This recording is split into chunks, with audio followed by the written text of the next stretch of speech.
crisis in Sri Lanka, where army is deployed at fuel stations after protests have erupted and thousands are queuing up daily to get fuel. The country facing a foreign exchange crisis that has derailed the import of basic goods like food, medicine and fuel. And the government is in talks with the International Monetary Fund for an aid package. Well, let's go across to Anushkar Vijay Sinha, economist and co-founder, Center for Smart Future. Thank you so much for speaking to NDTV. And, the visuals are terrible. Every day, thousands of people lining up. A few days ago, we heard of 2 elderly men even dying in those lines. How soon can Sri Lanka expect some relief? Gargi, you're absolutely right. This is an unprecedented economic crisis and people are really struggling. There's a tendency towards violence in some petrol stations and gas queues. In terms of relief, I think that the recent Indian credit line to support purchasers of petroleum products and some other essentials will provide some temporary respite over the next 1.5 months. So perhaps we may see some easing up of the scenes that we're seeing right now, but it's certainly not a sustainable fix. We have a $1 billion international sovereign bond repayment coming due in July. We are already at very low reserves, perhaps usable reserves of 3 to 4 weeks. So it's untenable that Sri Lanka would be able to use the reserves, running down the reserves to repay this bond, like was done in the January bond repayment. So I think the fact that the president has made overtures that the government would be seeking IMF support is certainly a good step, but we are far from seeing this crisis resolved. And that's something that they had been resisting, seeking, this assistance from the IMF, and, worry for India because already there are reports of migrants trying to flee from the situation in Sri Lanka, arriving in India. They've been picked up by the Coast Guard. So that just gives you a sense of just how bad it is. And so all of this crisis was brought on also by, these last 2 years of COVID and lockdown and the lack of tourism? So let's be clear, Gargi. Certainly the impact of COVID-19, which affected domestic economic activity, it had to increase the budget because the government had to spend on healthcare and relief.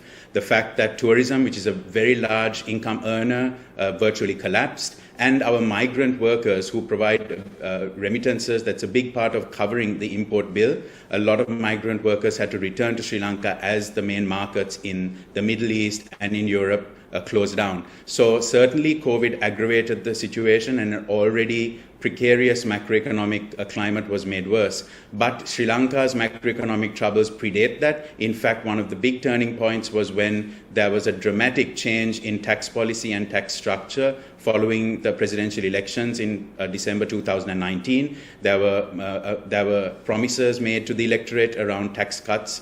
And there were sweeping changes made, which not only reduced the rate of tax and tax collection, which was already low in Sri Lanka, but it also affected the timing of those cash flows. To give you a quick example, we had a pay-as-you-earn tax regime where money would come in monthly to the government coffers. That was completely removed and it was moved to end-of-year assessment for personal income tax. So I think the fact that we had COVID exacerbated the conditions, but Sri Lanka was locked out of international capital markets when we did these tax cuts, and the world realized that our macroeconomic condition is certainly not ideal for a sovereign debt issuer. Right, and is it also true that changes in your agricultural policy have also led to this crisis? Gargi, the domestic production of food has certainly been one of the drivers of the current inflation we're seeing and the shortages. Sri Lanka does both domestically produce and we import. So on one hand, we've seen with the depreciation of the rupee and global commodity price increases, the imported component of our food commodities shot up. On the domestic side, you're absolutely right. There was this failed attempt at a very quick overnight shift to organic fertilizer. And Sri Lankan farmers were not ready. Which probably sounds great on paper, but yes, on the ground, it must be absolutely a nightmare for the farmers to suddenly have a ban on chemical fertilizers. It absolutely was, and I think in principle it was a good idea but if it had to be rolled over a substantial amount of time. Farmers were not ready, agribusinesses were not ready, so that it was almost like whiplash. And we're seeing it in some of our key crop exports like tea, where the tea production has collapsed to a decade low. So certainly food prices, both from the imported food cost escalation as well as through the shortages.